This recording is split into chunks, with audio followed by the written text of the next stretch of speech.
കൊടുംകുറ്റവാളിയായ ഗോവിന്ദസ്വാമിയെ ക്രിസ്ത്യാനിയായി ചിത്രീകരിക്കേണ്ടത് ആർക്കാണ്? പോലീസ് റെക്കോർഡുകളിലും കോടതി നടപടികളിലും ഗോവിന്ദചാമിയുടെ യഥാർത്ഥ പേര് ഐവതക്കുടി അറുമുഖത്തിന്റെ മകൻ ഗോവിന്ദസ്വാമി എന്നായിരിക്കെ ചാർലി തോമസ് എന്ന പേരുപയോഗിച്ച് വർഗീയത വിളമ്പുന്ന ചാനലുകളുടെ ഗൂഢലക്ഷ്യമെന്താണ്?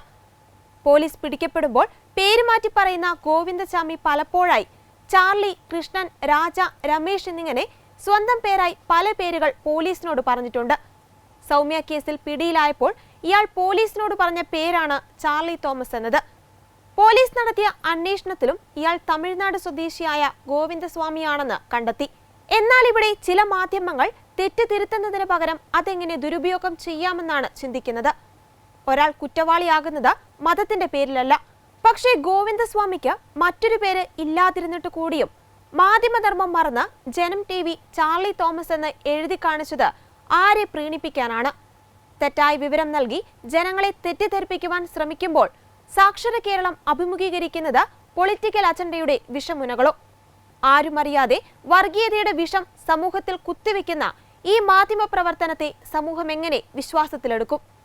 ക്രിസ്ത്യൻ നാമധാരിയുടെ പേര് കുറ്റവാളിയുടെ പേരാണെന്ന് വരുത്തി തീർത്തുകൊണ്ട് ക്രൈസ്തവ വിദ്വേഷം വളർത്തുകയാണോ ഇക്കൂട്ടരുടെ പദ്ധതി? കേസിനെ ചുറ്റിപ്പറ്റി ഗോവിന്ദചാമിക്ക് പിന്നിൽ സുവിശേഷ സംഘമായ ആകാശപ്പറവകൾ എന്ന പേരിലും തെറ്റായ വാർത്തകൾ പുറത്തുവന്നിരുന്നു.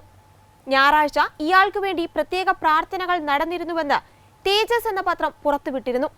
എന്തായാലും ജനം TVയുടെ മാധ്യമധർമ്മം എല്ലാവരും തിരിച്ചറിഞ്ഞു കഴിഞ്ഞു. തങ്ങളുടെ അനുഭാവികൾക്കിടയിൽ ക്രൈസ്തവ വിദ്വേഷം വളർത്താനും മതപരിവർത്തനമെന്ന ദുരാരോപണം ഒരിക്കൽ കൂടി ആവർത്തിച്ചുറപ്പിക്കാനും ഈ അവസരം ജനം TV മുതലാക്കുകയാണെന്നത് വീണ്ടും തെളിയിച്ചിരിക്കുന്നു.